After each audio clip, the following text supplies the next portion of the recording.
மூலமாக உடலை இயக்கி உடலின் மூலமாக இந்த உலகத்தை அறிகிறேன். அப்ப அனைத்தையும் அறிபவன் யார் என்றால் அவனே நான்.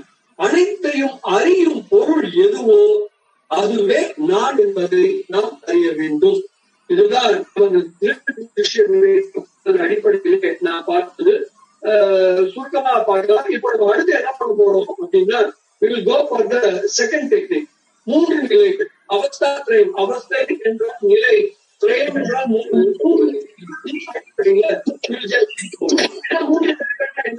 இந்த உலகத்துல எனக்கு நிறைய எக்ஸ்பீரியன்சஸ் இருக்கு. ஐ ஹாவ் என்ன சொல்றது, ஒரு பிசிக்கல் வேர்ல்ட் எக்ஸ்பீரியன்சஸ் இருக்கு. எல்லாத்தையும் நான் என்ன பண்றேன், இந்த 5 சென்ஸ் ஆர்கன்ஸ் மூலமா நான் என்னன்னு நான் தெரிஞ்சுக்கிறேன். That is physical world. And I have an emotional world. Emotional world நம்ம ஆசை இதெல்லாம் இருக்கிறதா எமோஷனல் வேர்ல்ட். அதுவும் நிறைய எக்ஸ்பீரியன்ஸ் எனக்கு கிடைக்குது. அதே போல intellectual experience, intellectual world. Intellectual world என்னோட ஐடியாஸ், என்னோட இமேஜினேஷன், கற்பனை, என்னோட படைப்பாற்றல், கான்செப்ட்ஸ் உருவாக்குறது, இது மாதிரி இருக்கிற இன்டெலெக்சுவல் வேர்ல்டு. இப்படி பல்வேறு உலகங்களில் நான் பல்வேறு விதமான அனுபவங்களை பெறுகிறேன். சில சமயங்களில் இந்த அனுபவங்கள் எவற்றையும் நான் பெறாமலும் இருக்கிறேன். அப்போ இப்படி நான் பெறுகிற இந்த அனுபவங்களை எல்லாம் பிராட் பேஸ்டா 3 பிரிக்கலாம்.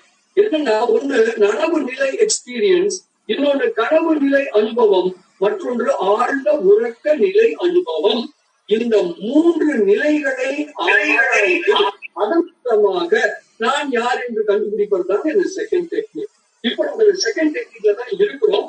இதுல சில வகுப்புல ஆரம்பிக்கும் பொழுதே என்ன பண்ணோம் அப்படின்னு கேட்டீங்கன்னா, ஒரு 3 விஷயங்களை நீங்க கொஞ்சம் யோசிச்சு வைங்க. அது பின்னாடி நம்ம பார்க்கலாம்னு சொல்லியிருந்தேன். For example, ignorance is bliss, அறியாமை ஆனந்தம் அப்படிங்கறது முதல்ல நம்ம பார்த்தோம். அறிதல் தானே ஆனந்தத்தை கொடுக்கும், ஞானம் தானே ஆனந்தத்தை கொடுக்கும், அறியாமை எப்படி ஆனந்தத்தை கொடுக்கும்? அப்ப ஏன் இக்னோரன்ஸ் இஸ் பிளிஸ் அப்படின்னு ஏன் ஒரு பழமொழி, ஒரு முதுமொழி வழக்கு வந்துச்சு? இதை கொஞ்சம் யோசிச்சு வைங்க. நம்ம சொல்லியிருக்கோம், ஞாபகம் இருக்கா? அதே மாதிரி 2வது விஷயம் என்னன்னா, வீட்டுல நம்ம குடும்ப தலைவர், நம்ம ஆபீஸ்க்கு போயிட்டோம்னா அங்க ஒரு சபார்டினேட், திருப்பி நம்ம சொசைட்டிக்கு போயிட்டோம்னா அங்க நான் ஒரு ஃப்ரெண்டு. அப்போ நான் என்ன ஆகுதுன்னா, அடிக்கடி நான் இடமாறுறேன். அப்போ குடும்ப தலைவர், சபார்டினேட், நண்பன். அப்போ உண்மையில் நான் யார் என்று யோசித்து வையுங்கள் என்று ஏற்கனவே சொல்லியிருக்கோம். இது second point. What is the third point? காலையில என்ன சாப்பிட்டீங்க? காலையில என்ன சாப்பிட்டோம்? இட்லி தான் சாப்பிட்டோம். எத்தனை சாப்பிட்டோம்? 4 இட்லி தான் சாப்பிட்டேன். How do you know that?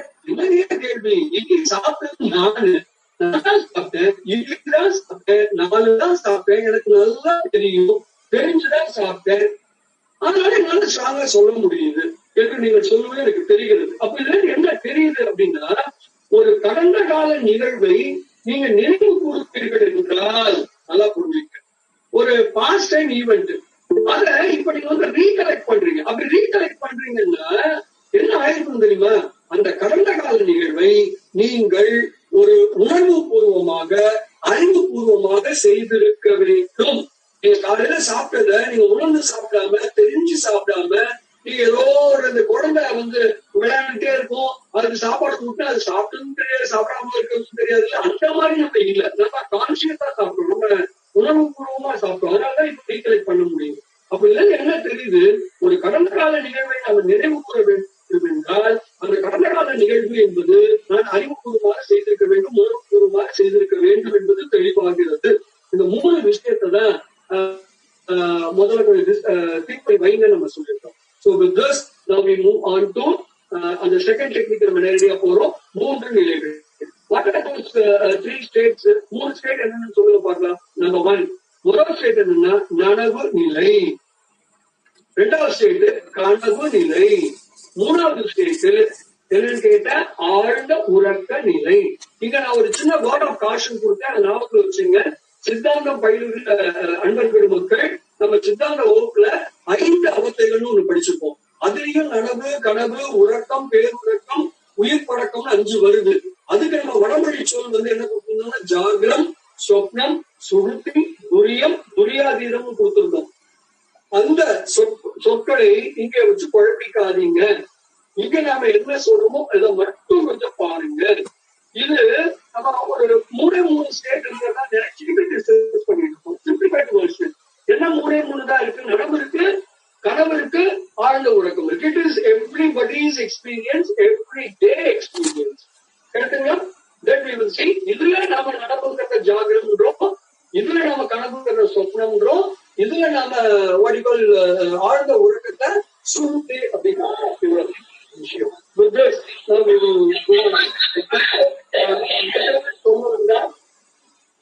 இது நான் யார் என்று அறிந்து கொள்வது. உலகத்துல எதையோ அறிந்து கொள்வதற்கு நம்ம எவ்வளவோ டைம் ஸ்பெண்ட் பண்றோம். நான் யார் என்று அறிந்து கொள்வதற்கு நம்ம கொஞ்சம் நேரமா ஸ்பெண்ட் பண்ணக்கூடாதா? அதனால கொஞ்சம் கான்சென்ட்ரேட்டடா கொஞ்சம் நல்லா கேட்கறது மட்டும் இல்லாம இதை மீண்டும் அப்பதான் அது முன்னே நமக்கு எந்த விதமான ஒரு பலனையும் தராம போயிடலாம். அதனால one more time I request you, கொஞ்சம் கீனா அப்சர்வ் பண்ணுங்க, கேட்டதை கொஞ்சம் அர்த்தப்படுங்க. பிகாஸ் அன்பர் பெருமக்களுக்கு ஒரு பணிவான வேண்டுகோள், உங்களுடைய மைக்கு, இதெல்லாம் தயவு செய்து நீங்க அதை ஆஃப்ல வைக்கவும். நீங்க எந்த காரணத்தை கொண்டு பிரசன்ட் பண்ணாதீங்க.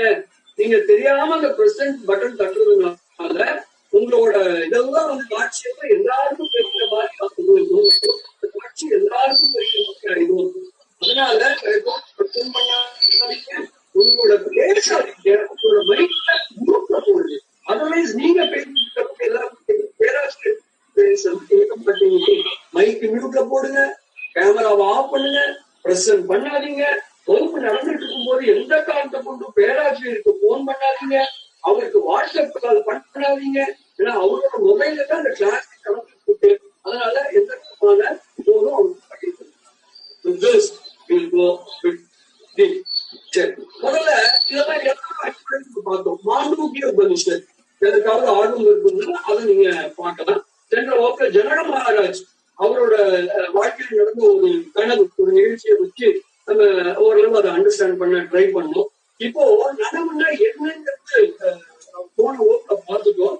அதே மாதிரி கனவுன்னா என்னன்றதையும் போன வகுப்புல பார்த்துட்டோம். அதனால இப்போ நான் அதை பத்தி ரொம்ப டீட்டெயிலா போக போறது இல்லை.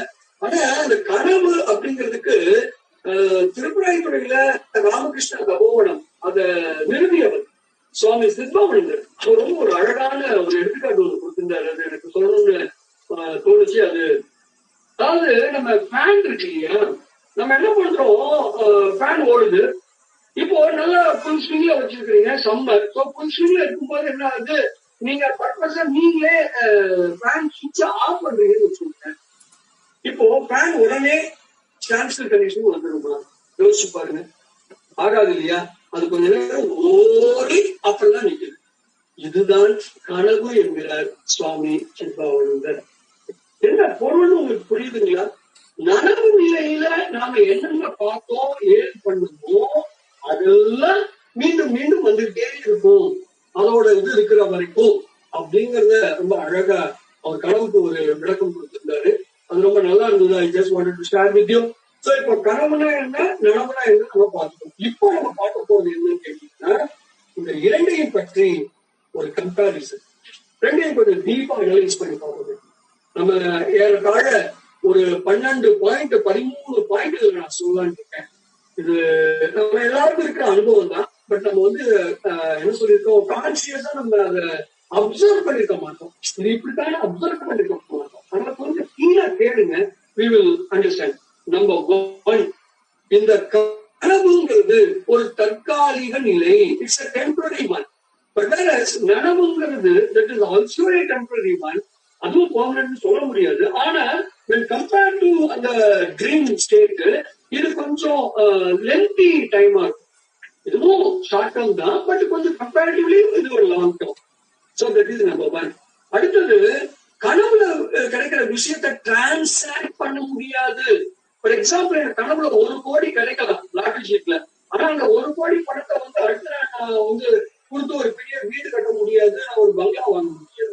So it cannot be transacted, but whereas நனவு நிலைங்கிறது can be transacted. ரெண்டாவது விஷயம்.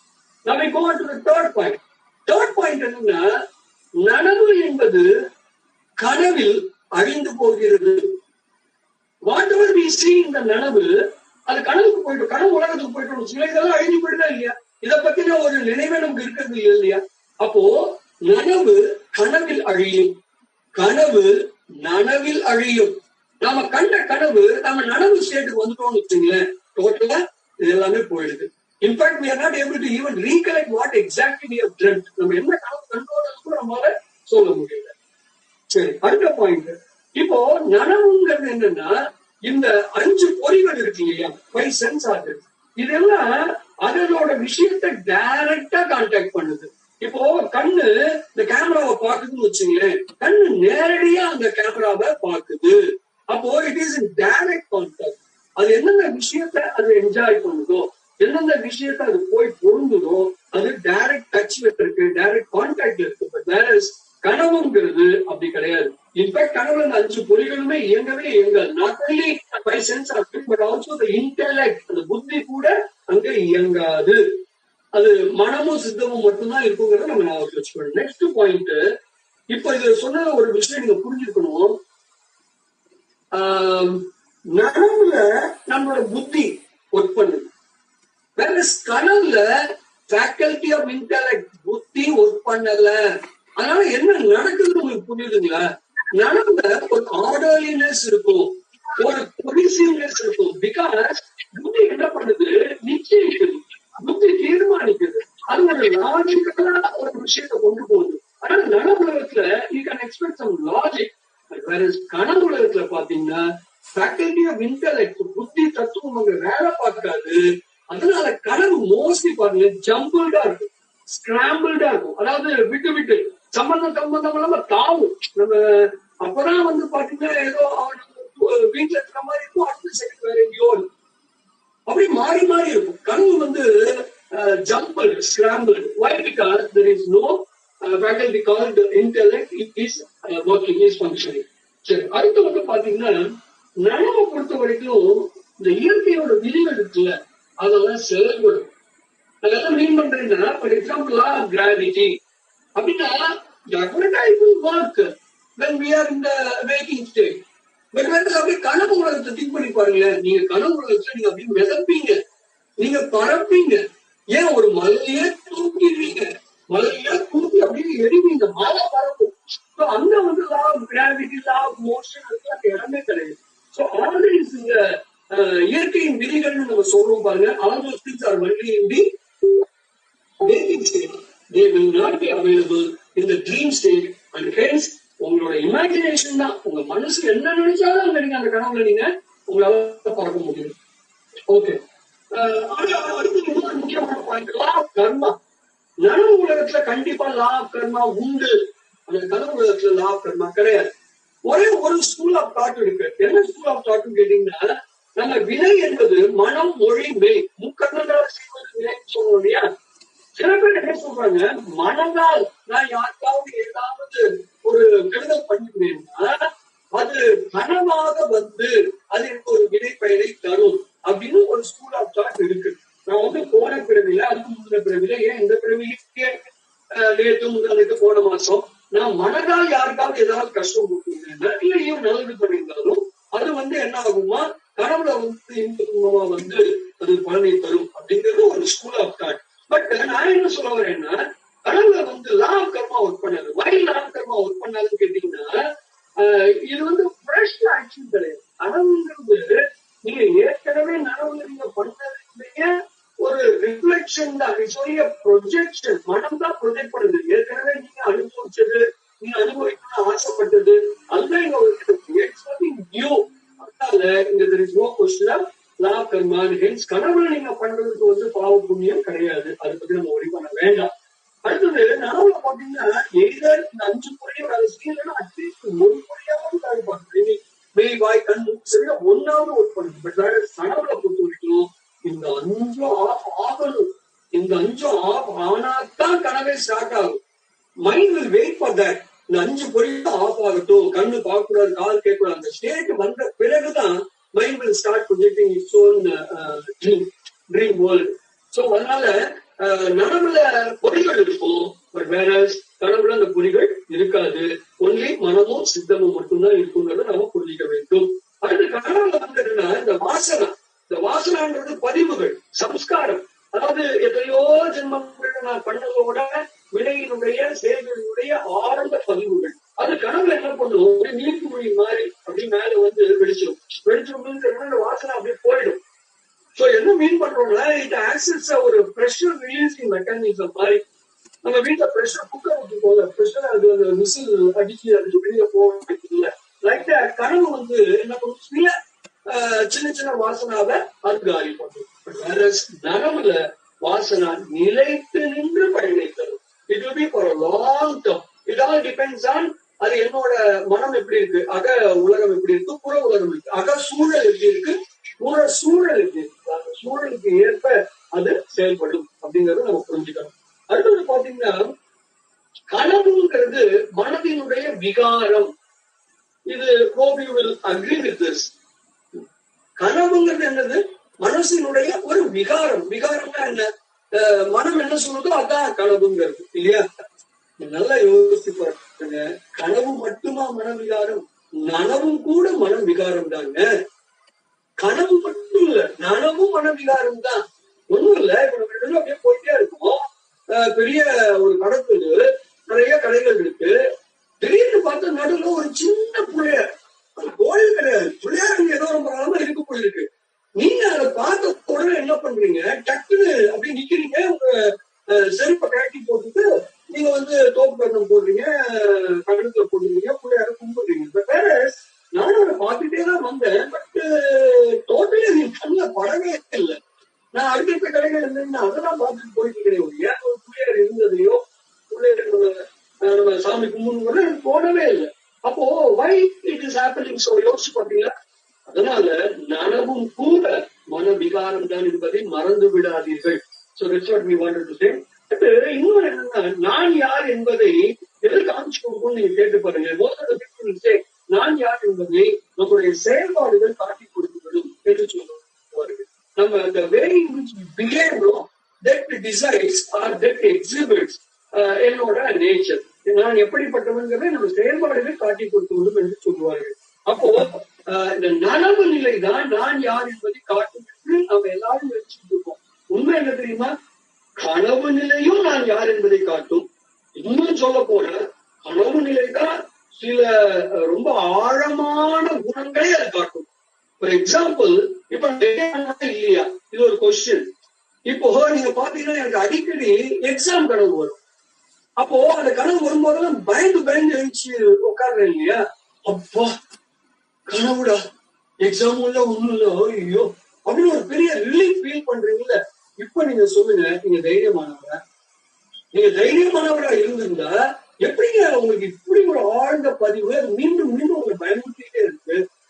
அப்போ நான் தைரியமானவனா, கனவுதான் பதில் சொல்றேன். நான் அன்னன்னைக்கு உள்ள காரியத்தை அன்னன்னைக்கு முடிச்சுடுவேனா, நான் எதையும் தள்ளி போட மாட்டேனா, நான் அப்படிதான் நான் சொல்லிட்டு இருப்பேன். ஆனா உண்மை என்ன தெரியுமா, உங்களுக்கு அடிக்கடி ஒரு பாருங்க, பஸ் நீங்க மிஸ் பண்ணிடுவீங்க, ட்ரெயினை விட்டுடுவீங்க. ட்ரெயின் அப்படி வேக வேகமா ஓடிட்டே இருக்கு, ட்ரெயின் போயிட்டே இருக்கும். ஐயோ ட்ரெயின் போயிடுச்சே நீங்க ஃபீல் பண்ணி அப்படி முடிப்பீங்க. கனவு. அப்போ என்ன சொல்றது, by nature you are procrastination அப்படின்னு அர்த்தம் ஆயிடும். சோ கனவு நிறைய விஷயங்கள் நமக்கு காமிக்கும். ஃபார் எக்ஸாம்பிள், அப்பா நான்லாம் வந்து இந்த பணத்துக்கு எல்லாம் அலையறவன் இல்லைங்க, பணத்தெல்லாம் ஒரு பொருள்னு நினைக்கிறதே இல்லைங்க நீங்க சொல்லுவீங்க.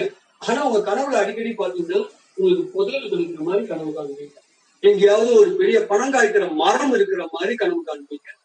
அப்போ என்ன அர்த்தம், நீங்க அந்த பொருளுக்கு அவ்வளவு இம்பார்ட்டன்ஸ் கொடுக்குறீங்க, அதுதான் உங்களுக்கு கனவுல ரிஃப்ளெக்ட் ஆகுது.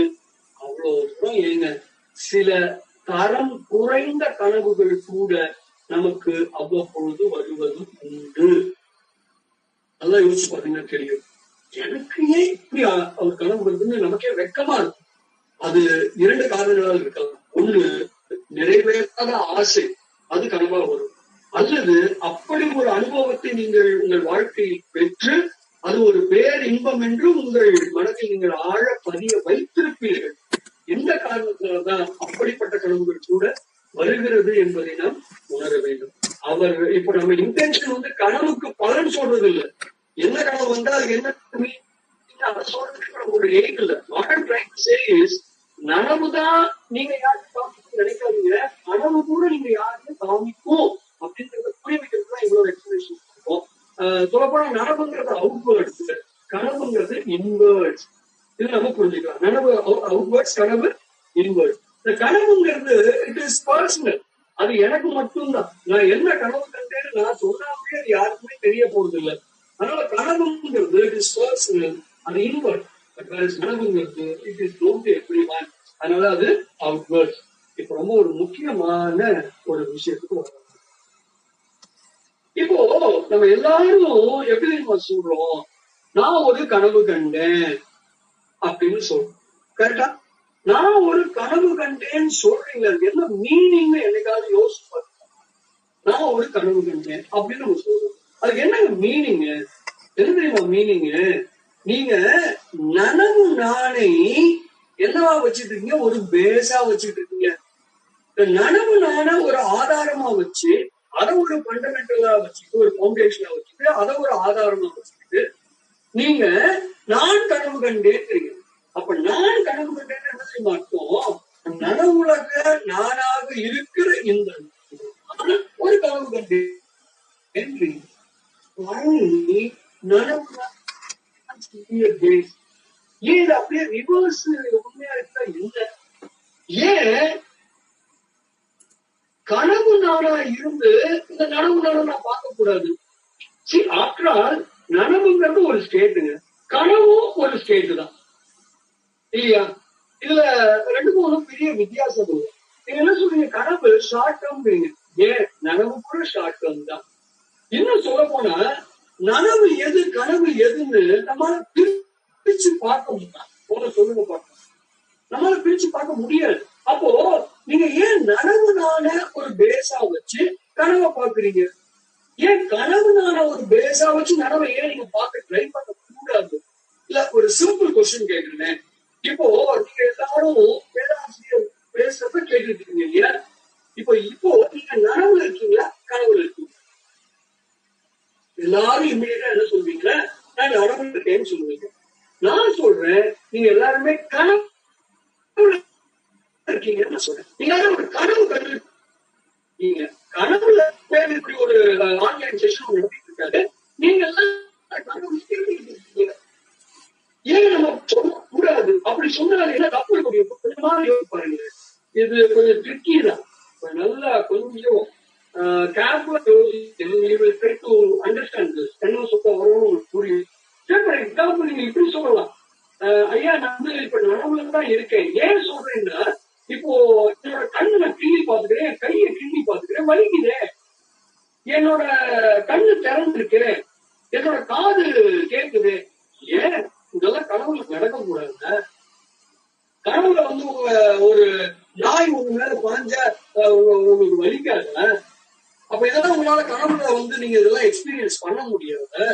கனவுல நீங்க வந்து அப்படியே ஏதோ ஒரு காட்சியை கண்டு அப்படியே பரமசத்துல நீங்க நிக்கிற மாதிரிலாம் நீங்க கனவு கண்டதே இல்லை. அதனால கண்ணு திறந்திருக்கு, காது கேட்குறதுனால நம்ம என்ன சொல்ல முடியாது, நான் நனவு நிலையில இருக்கேன்னு சொல்ல முடியாது. Because same thing can happen in the dream state also. அப்போ is there any clear-cut boundary or is there any criteria to distinguish between நனவு and கனவு? அப்படி ஒண்ணுமே கிடையாது. இப்போ நீங்க கனவுதான் கண்டுகிட்டு இருக்கீங்கன்னு நான் சொன்னேன். நீங்க அந்த ஸ்ட்ராங்கா நோட்டு சொல்றது பாயிண்ட்ஸ் கிடையாது. அப்போ what I try to say is, நனவு நான் ஒரு பேஸா வச்சு கனவை பார்க்கறத விட கனவு நாளையே நான் நினைச்சுக்கிட்டு நனவை பார்த்தா என்ன, இதை நீங்க கொஞ்சம் யோசிச்சு பார்க்கணும், இது நீங்க கொஞ்சம் ட்ரை பண்ணி பார்க்கணும். அப்படி ட்ரை பண்ணி பார்க்க ஒழிய இது அவ்வளவு ஈஸியா முடியாது. பட் எனிவே இப்ப நம்ம இதுக்கு நான் ஒண்ணு சொல்லணும்னு ஆசைப்படுறேன். என்னன்னு கேட்டீங்கன்னா, ஒரு சீன ஞானி, ஒரு தத்துவ ஞானி ஒருத்தர் இருந்தார். அவரு ஒரு அனுபவத்தை பார்த்துட்டார். அவரு ஒரு கனவு கண்டார். அந்த கனவுல நிறைய பட்டு பூச்சிகள் அப்படி சிறகடித்து பறந்தது. எல்லா வண்ணத்து பூச்சி, பல்வேறு விதமான கலர்ஸ், அதெல்லாம் பார்த்துட்டு அப்படியே அவர் புலகாங்கிதமா இருக்காரு, ரொம்ப சந்தோஷமா இருக்காரு. பார்த்தா அதுல ஒரு பட்டுப்பூச்சி யார் தெரியுமா? அவரே ஒரு பட்டுப்பூச்சியா, அவ்வளோ பட்டுப்பூச்சிகளோடய சேர்ந்து சிறகடிச்சு பறந்துட்டே. அதை பார்க்க அவருக்கு அவ்வளவு சந்தோஷம். அவர் அத்தனை பட்டுப்பூச்சிகளோட சுத்தி வராரு. அப்போ அந்த கனவு நல்லாவே இருந்தது, ரொம்ப ரம்மியமான சூழல். அது கொஞ்ச நேரம் தொடர்ந்து வேற நடந்தது. அப்போ அவ்வளவு சந்தோஷமா இருந்தவரு டக்குன்னு என்னாச்சு, கனவு முடிஞ்சது. கனவு முடிஞ்சாலும் அவரால் அந்த கனவு உலகத்துல இருந்து வெளியில வர முடியல. Because that experience was such a nice experience, wonderful experience, that he is not able to come out of that. அவர் ஏதோ ஒரு பட்டுச்சியா சிறடிச்சு பறக்கிற மாதிரியே ஒரு ஃபீல்ல இருந்தார். இப்போ என்ன ஆச்சுன்னா, அவருக்கு புரியல, அது ஒரு கனவாவே அவனால நினைக்கவே முடியல. such a fantastic experience. So அவர் இப்ப நினைச்சு பார்த்தாரு, ஏன் இப்படி இருக்கக்கூடாது? இல்ல எனக்கு புரியல, எது உண்மை? நான் மனிதனாக இருந்து பட்டுப்பூச்சியாக பறந்து திரிந்தேனே, அது உண்மையா? அல்லது பட்டுப்பூச்சியாக பறந்து திரிந்த நான் இப்பொழுது மனிதனாக உட்கார்ந்து அதை சிந்தித்துக் கொண்டிருக்கிறேனே, இது உண்மையா? கிட்டத்தட்ட ஜனக மகாராஜ் கதை மாதிரி வருது இல்ல? கிட்டத்தட்ட அதே அனுபவம் தான். It's in different fashion. இப்ப அவர் என்ன கேட்கிறாருன்னு உங்களுக்கு புரியுதுங்களா? சீன தத்துவ ஞானி அவர் என்ன கேட்கிறாரு, பட்டுப்பூச்சியாக இருந்த நான் இப்பொழுது மனிதனாக மாறி இருக்கிறேனே, இது உண்மையா? அல்லது மனிதனாக இருந்த நான் பட்டுப்பூச்சியாக சிறகடித்து பறந்தேனே, அது உண்மையா? இதுதாங்க கேள்வி. சொல்ல போன அவர் யோசிச்சு பாத்தீங்கன்னா முடிவுக்கு வந்தாரு, நான் மனிதனாக இப்பொழுது இருப்பது உண்மையானால் நான் பட்டுப்பூச்சியாக சிறகடித்து பறந்ததும் உண்மைதான். அல்லது பட்டுப்பூச்சியாக நான் சிறகடித்து பறந்தது பொய் என்றால் இப்பொழுது நான் மனிதனாக அமர்ந்து யோசித்துக் கொண்டிருப்பதும் பொய் தான் என்ற ஒரு விசாரணை. இதுதான் முக்கியமான பார்ட். இந்த விசாரம், இந்த விசாரணைய நாம செஞ்சு பார்க்கணும். கொஞ்சம் ரிவர்ஸா யோசிச்சு பாருங்க. What I'm asking is, ஏன் நீங்க நனவு நான பேசா வச்சு கனவை பாக்குறீங்க? அப்படி பார்க்காம கனவு நான் தான் உண்மையான நான் அசியூம் பண்ணி இந்த நனவு நான பார்க்க ட்ரை பண்ணுங்க. It's only an exercise. Just try to do that. நமக்கு ஏதாவது ஒரு கனவு வரும், கவலைப்படாங்க. நீங்க நைட்டு வரும், நாளைக்கு வரும். அந்த கனவுல நீங்க என்ன இருக்கீங்களோ அதுதான் உண்மையான நான் நினைச்சுக்கிட்டு இப்ப இருக்கிற அந்த நனவு நான கொஞ்சம் திங்க் பண்ணி பாருங்களேன். அப்பதான் உங்களுக்கு இதோட விஷயங்கள் புரியும். So with this, நான் இந்த நனவு versus கனவுங்கிற அந்த analysis I think we can stop with this because it's already time. இது மாதிரி இதுல இருக்கக்கூடிய அந்த intricacies, இந்த நுட்பமான விஷயங்களை நீங்க கொஞ்சம் அசை போடுங்க. It's very important. கொஞ்சம் அசை போடுங்க. Okay. With this, now we go on to அந்த third state போறோம். Third stateங்கிறது அது ஆழ்ந்த உறக்கம் என்ற ஸ்டேட். இந்த ஆழ்ந்த உறக்கம் அப்படிங்கறத வடமொழியில சுஷுப்தி அப்படிங்கிறாங்க. ஏன் அதை சுஷுப்தின்னு சொல்றாங்கன்னா, சுப்தி அப்படின்னா உறக்கம்னு அர்த்தம், சுஷுப்தின்னா ஆழ்ந்த உறக்கம்னு அர்த்தம். ஆழ்ந்த உறக்கம்னு நம்ம என்ன மீன் பண்றோம்? கனவுகள் அற்ற நிலை, அதான் ஆழ்ந்த உறக்கம், அதுதான் சுஷுப்தி. அதுதான் இந்த தேர்ட் ஸ்டேஜ். நம்ம சுருக்கமா உறக்கம்னு சொல்லுவோம், ஏன்னா ஆழ்ந்த உறக்கம் சொன்னா it takes lot of time, அதனால இது உறக்கம்னு சொல்லுவோம்.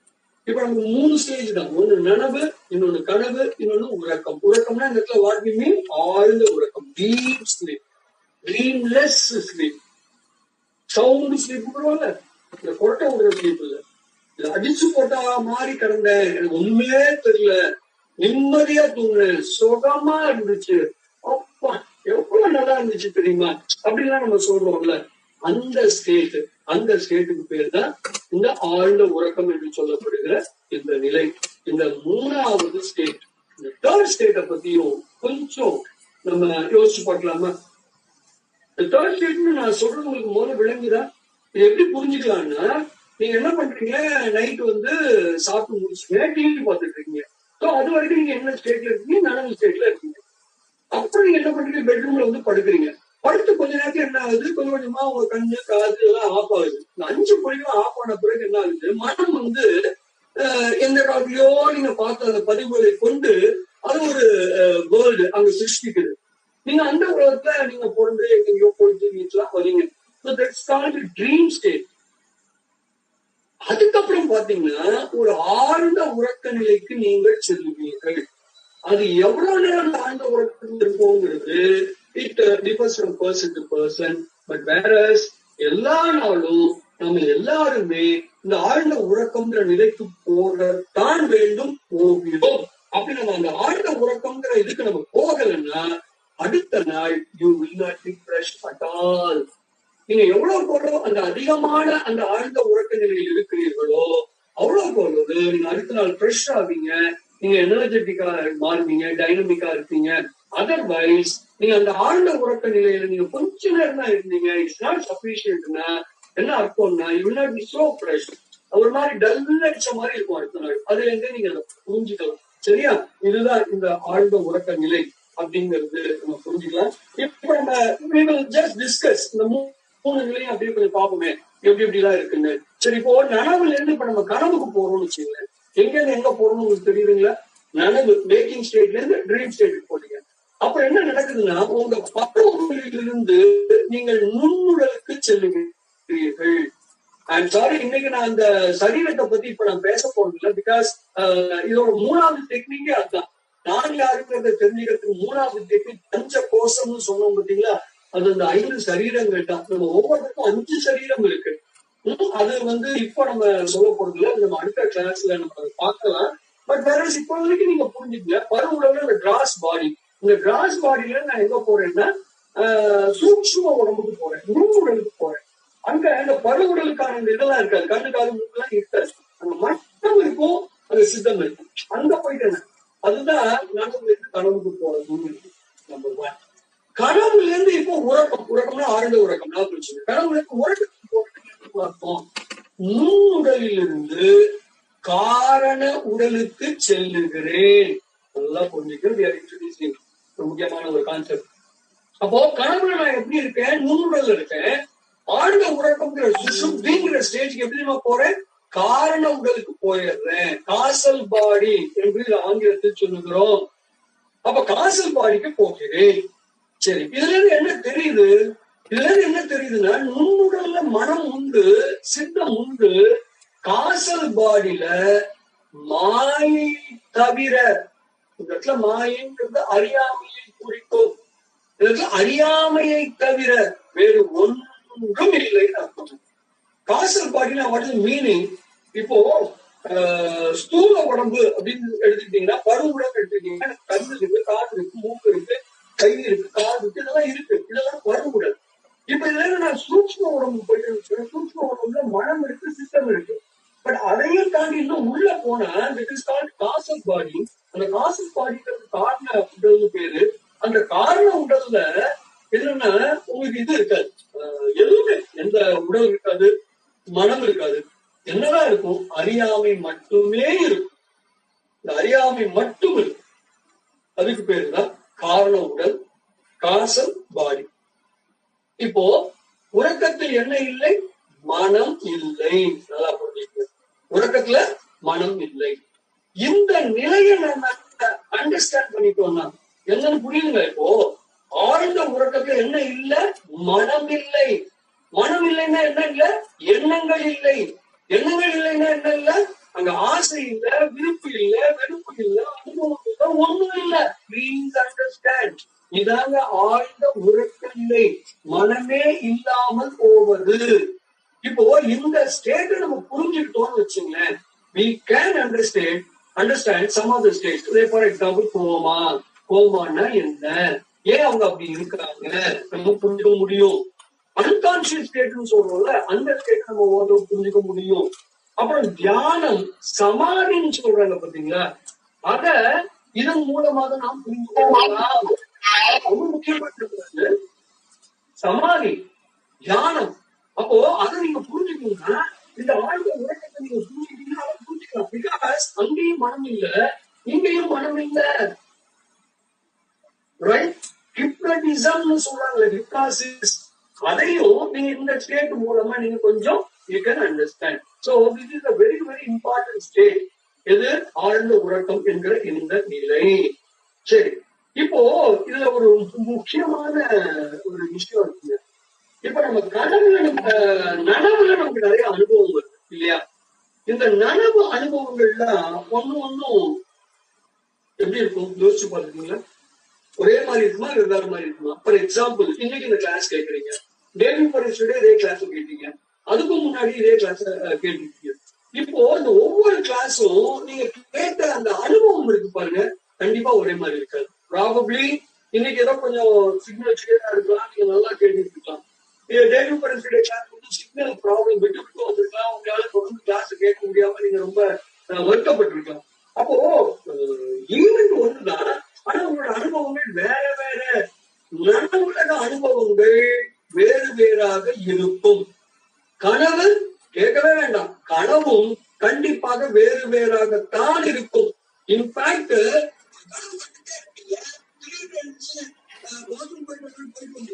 உங்களால அந்த கனவை கண்டினியூ பண்ணவே முடியாது. அது உங்களுக்கு ஒரு ஜாலியான கனவுன்னு வச்சுக்கீங்களேன். இப்ப அங்கே கண்டினியூ பண்ண நல்லா இருக்குமே நீங்க நினைச்சாலுங்க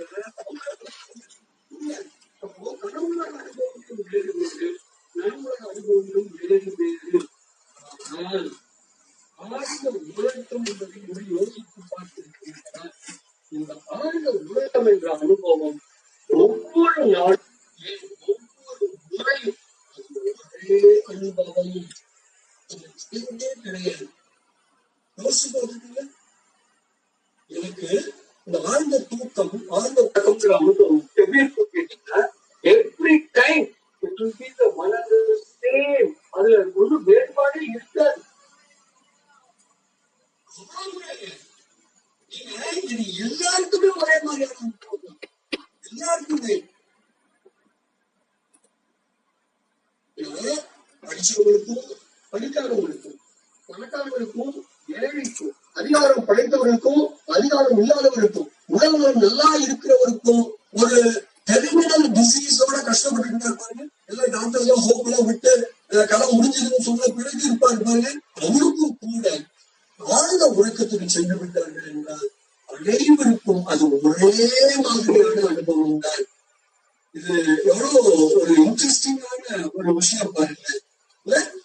இது ஏன் அப்படின்னு கொஞ்சம் யோசிச்சு பாத்தீங்கன்னா, ஏன் அப்படின்னா இதுல என்ன இல்ல, உடல் இல்ல, உடல் பருவுடல் இல்ல, மனம் இல்ல, ஆனா நுண்ணுடல் இல்ல, ஒரே ஒரு உடல் எல்லாருக்கும். என்னது? காசல் பாடி. அந்த காசல் பாடியில என்னன்னா உங்களுக்கு இந்த கருவி கண்ணுகள் இல்ல, இந்த கண்ணு காது மூக்கு மனம் புத்தி இல்ல. அதனால என்ன இல்லைன்னா, you cannot see anything, no object to be seen. ஏன்னா அவங்களுக்கு தான் ஆல்ரெடி கண்ணு காது மூக்குல ஆஃப் ஆயிடுச்சு, மனமும் ஆஃப் ஆயிடுச்சு. அப்ப நனமும் வராது, கனமும் வராது. அப்ப what is there to see? அது nothing to see. அது அறியாமை தவிர வேறொன்றும் இல்லை. எனவே அனைவருக்கும் ஒரே ஒரு அனுபவம் தான்.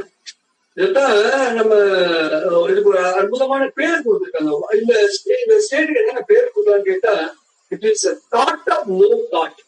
இங்க என்ன பேர் கொடுத்தாங்க? இட் இஸ் a thought, ஆனா thought of no thought. ஏன்னா அதை நம்ம புரிஞ்சுக்கணுங்கிறதுக்காக பர்பஸா இப்படி ஒரு நேம் அபாவ விருத்தி அப்படின்னு சொல்றாங்க. அபாவ விருத்தி இது, அதாவது தாட் ஆஃப் நோ தாட் அப்படிங்கிறது நம்ம எடுத்துக்கொள்ளலாம். இப்போ ஒரு முக்கியமான ஒரு டிஸ்கஷன் வரப்போறோம். இந்த ஆழ்ந்த உறக்கத்தில் மனம் இல்லைன்னு சொன்னோம் இல்லையா? சரி, மனம் இல்லை. அப்போ மனம் இல்லைன்னா எண்ணம் இல்லை. எண்ணங்கள் இல்லைன்னா அப்படி ஒரு ஸ்டேட் இருந்துச்சுங்கிறது நமக்கு எப்படிங்க தெரிய வருது? யோசிச்சு பார்த்துக்கோமா, இந்த ஆழ்ந்த உறக்கம்ங்கிற ஸ்டேட் எப்படி வந்துச்சுன்னு என்னைக்காக நம்ம யோசிச்சு பார்த்துக்கோமா? யோசிச்சு பாத்தீங்கன்னா we will understand அந்த நிலையில இருக்கும் போது யாருக்கும் தெரியாது நான் இப்ப ஒரு நிலையில இருக்கிறேன். ஒத்துக்கலாமா? இது இப்ப யாராவது ஆழ்ந்த உறக்கத்துல இருக்கும் பொழுது I am in a deep sleep, I have a very nice sound sleep அப்படின்ற ஒரு உணர்வோட அவரால் தூங்க முடியுமா? அப்படி ஒரு உணர்வு அவருக்கு இருந்ததுன்னா அவர் என்ன சரி போறன்னு அர்த்தம், அவர் ஆழ்ந்த உறக்க நிலைக்கு அவர் போகவே இல்லைன்னு அர்த்தம். இது எப்படிங்க பாசிபிள்?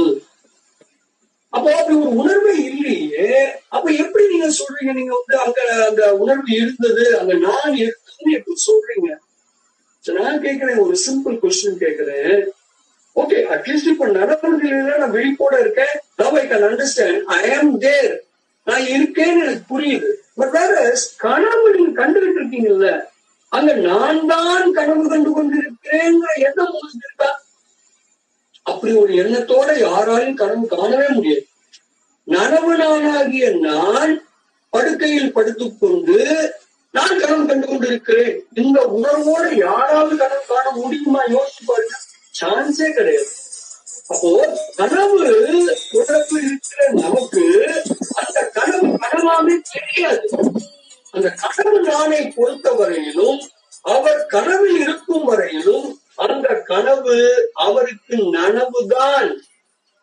அவர் எப்பொழுது அந்த கனவு உலகத்திலிருந்து நனவு உலகத்துக்கு வருகிறாரோ அப்பொழுதுதான் அவர் அறிந்து கொள்கிறார், நான் இதுவரையிலும் கண்டது கனவு என்று. அவர் கனவு கண்டு கொண்டிருக்கும் பொழுது நான் கனவு கண்டு கொண்டிருக்கிறேன் என்ற உணர்வு அவருக்கு இல்லை, இருக்கவே இருக்காது.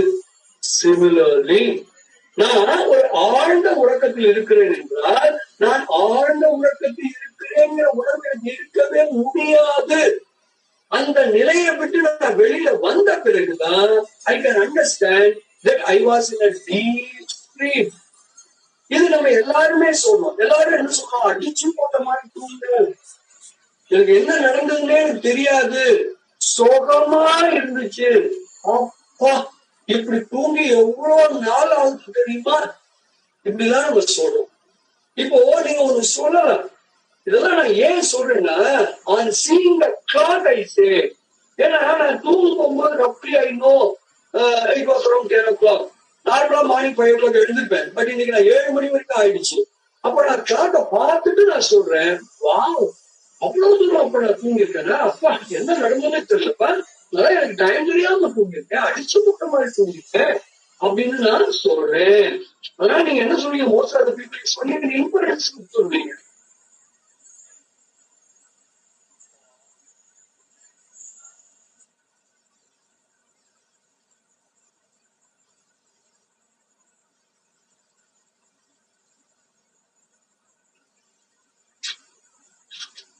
This is not happening every time. நல்லா யோசிச்சு பாருங்க. எல்லா நேரமும் நீங்க கிளாக்க பார்த்த பிறகு அப்படி சொல்றீங்க. Sometimes without even seeing the clock, without even knowing what time it is, what period it is, அதெல்லாம் ஒண்ணுமே தெரியாமலே ஜஸ்ட் அந்த வீட்டுக்கு வந்த கொஞ்ச நேரமே நீங்க சொல்றீங்க, ஐயோ என்னமா இருந்தது தெரியுமா நீ தூக்கம், ஐயோ சோகமா தூங்குறீங்க, வா வா வா அப்படி நீங்களே ஒரு புலகாங்கியத்தோட ஒரு சந்தோஷத்தோட நீங்க எழுந்திருக்கிறது இல்லையா? அதனால என்ன சொல்ல வரோம்னா, அப்போ நீங்க எப்படிங்க சொல்றீங்க நான் சுகமா தூங்குனேன்? The point is, while you were in a deep sleep, of course you are not experiencing that. ஆழ்ந்த உறக்கத்தில் இருக்கும் பொழுது அந்த அனுபவம் உங்களுக்கு இல்லைதான். நான் ஆழ்ந்து உறங்கிக் கொண்டிருக்கிறேன் என்ற உணர்வு உங்களுக்கு இல்லைதான், ஒத்துக்கொள்கிறோம். ஆனால் நீங்கள் தூங்கி எழுந்த விழித்த விட நீங்கள் சொல்லுவீர்கள், சுகமா இருந்தது சுகமா இருந்தது சொல்றீங்கல்ல. இப்பதான் அந்த இட்லி நினைச்சு பாருங்க, காலையில என்ன சாப்பிட்டீங்கன்னு ஒரு கேள்வி ஆரம்பத்தை கேட்டு நாம இருக்கேன். எல்லாரும் என்ன சொன்னீங்க? காலையில நான் இட்லி தான் சாப்பிட்டேன். எத்தனை இட்லி சாப்பிட்டீங்க? 4 இட்லி சாப்பிட்டேன். எப்படி சொல்றீங்க? உடனே கேள்வி, நான் தானே சாப்பிட்டேன், நான் தானே சாப்பிட்டேன், அப்ப எனக்கு தெரியாது நான் என்ன சாப்பிட்டேன்னு. இப்ப எத்தனை இட்லி சாப்பிட்டேன்? அப்ப நான் தான் சாப்பிட்டேன், நான் ஒரு உணர்வோடு தானே சாப்பிட்டேன், நான் சின்ன குழந்தை மாதிரி என்ன நடக்குன்னு தெரியாம சாப்பிட்டேன் அப்படின்னு நீங்க சொல்றீங்கல்ல. அப்போ ஒரு இன்ஃபுளுன்ஸ் அப்போ வந்தோம் ஞாபகம் இருக்கா? கடந்த கால நிகழ்வை நீங்கள் நினைவு கூற வேண்டும் என்றால் நீங்கள் அந்த கடந்த கால நிகழ்வை உணர்வு பூர்வமாக செய்திருக்க வேண்டும். அப்படி செய்திருந்தால் மட்டுமே உங்களால ரீகலெக்ட் பண்ண முடியும். Now you are able to recollect that நான் ஒரு ஆழ்ந்த உறக்கம் நான் உறங்கினேன். அப்ப உங்களால ரீகலெக்ட் பண்ண முடியுதுல்ல. அது அடிச்சு போட்ட மாதிரி இருந்தது, சுகமா இருந்தது, அது சொர்க்கமா இருந்தது, என்னன்னு சொல்லுங்க. அப்போ உங்களால அது எப்படி இருந்தது உங்களால சொல்ல முடியுதுன்னா உங்களுக்கு ஒரு உணர்வு அந்த நேரத்தில் இல்லாமல் எப்படி நீங்கள் இப்பொழுது அதை சொல்ல முடியும். So try to understand that there was a consciousness even in the deep sleep state. ஆழ்ந்த உறக்க நிலையிலும் எனக்கு ஒரு உணர்வு இருந்தது. இதை எஸ்டாப்ளிஷ் பண்றதுக்கு தான் இவ்வளவு கஷ்டப்படுறோம். ஏன்னா மோஸ்ட் ஆஃப் த பீப்புள் என்ன சொல்றாங்கன்னா, இந்த டீப் ஸ்லீப் நிறைய பேர் என்ன சொல்றாங்கன்னா, it is I can say it is an absence of experience. நிறைய பேர் சொல்றாங்க. What is deep sleep? Most of the people will say it is an absence of experience. But reality என்ன தெரியுமா? It is an experience of absence. இது நிறைய பேர் புரிஞ்சுக்கிறது இல்லை. ஏன் நாங்க எல்லாரும் என்ன நினைக்கிறாங்க, it is an unconscious stateங்கிறாங்க. Even science also says like that only. That is a problem. Science கூட என்ன சொல்லுது, ஆழ்ந்த உறக்கம்ங்கிறது அங்க ஒரு கான்சியஸ்னஸ் இருக்கிறத சொல்ல முடியாதுங்க. பிகாஸ் த சப்ஜெக்ட்னா இப்ப நான் தான் ஆழ்ந்த உறக்கத்துல இருக்கேன்னு வச்சுங்க, நான் அந்த எக்ஸ்பீரியன்ஸ் யாரு அனுபவ பண்றாங்களோ அவங்க, நான் இப்ப ஆழ்ந்த உறக்கத்துல இருக்கேன்னா நான் ஆழ்ந்த உறக்கத்துல இருக்கிறேங்கிற உணர்வு எனக்கு இருக்குமா? நான் யாருக்காவது சொல்லுவேனா நான் இப்ப ஆழ்ந்து உறங்கி கொண்டு இருக்கிறேன், இது ரொம்ப சுகமா இருக்கு நான் சொல்லுவேனா? Since I am not exhibiting any such thing, not necessarily through words, அது வார்த்தைகளால இல்ல, அது எந்த விதத்திலும் என்னால சொல்ல முடியல. Because even your mind is off, your brain is also off. So you don't have any signal or symptom of your consciousness. அதனால science கூட இந்த ஸ்டேட் என்ன சொல்லுறாங்க, அன்கான்சியஸ் ஸ்டேட்னு சொல்லுது. But whereas we say it is conscious state only. In fact, it is only the consciousness that is there. Nothing else is there. இதுதான் நாம சொல்ற விளக்கம்.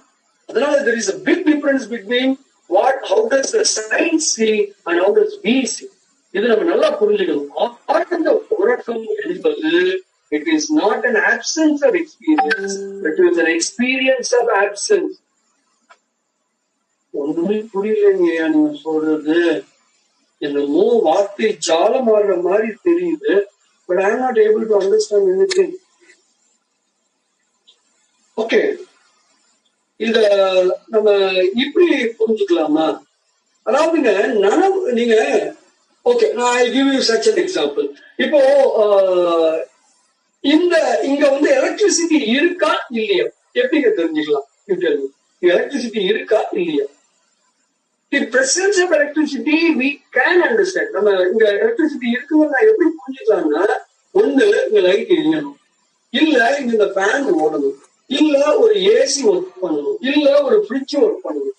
அப்போ electricity it gets manifested only in these forms. இந்த முறைகளில் தான் நான் இருக்கிறேன் என்பதை மின்சக்தி வெளிப்படுத்திக் கொள்கிறது. Try to understand. Otherwise, we cannot see the presence of electricity.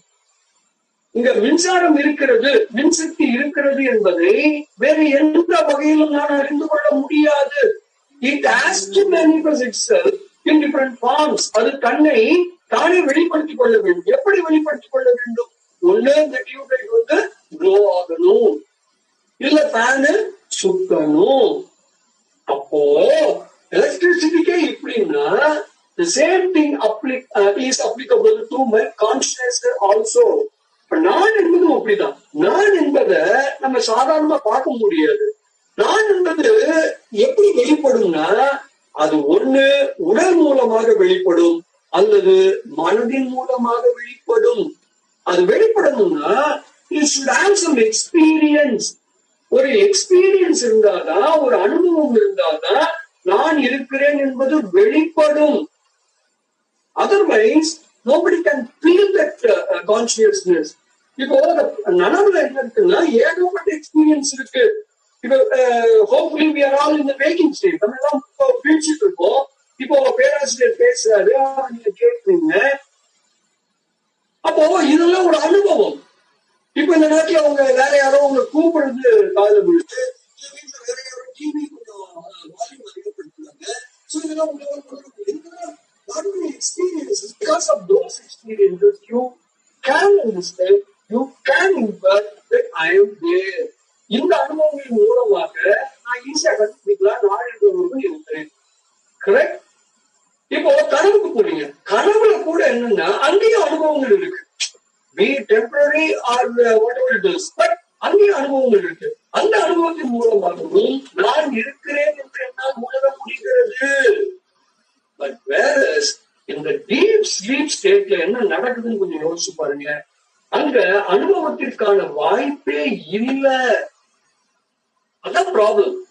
அங்க நனவுலக பொருட்கள் இல்லையே.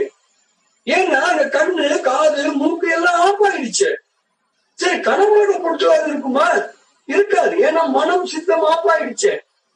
அப்போ அந்த அனுபவத்திற்கு வாய்ப்பே இல்லை. There can be no experience at all. There is no object to be seen. There is no object to be known. அப்படி ஏதாவது ஒண்ணு இருந்தாலும் ஒரு அனுபவம் வரும். அனுபவத்தின் மூலமாக மட்டுமே நான் என்பது தன்னை வெளிப்படுத்திக் கொள்ளும். இப்ப அங்க எந்த அனுபவமும் இல்லை.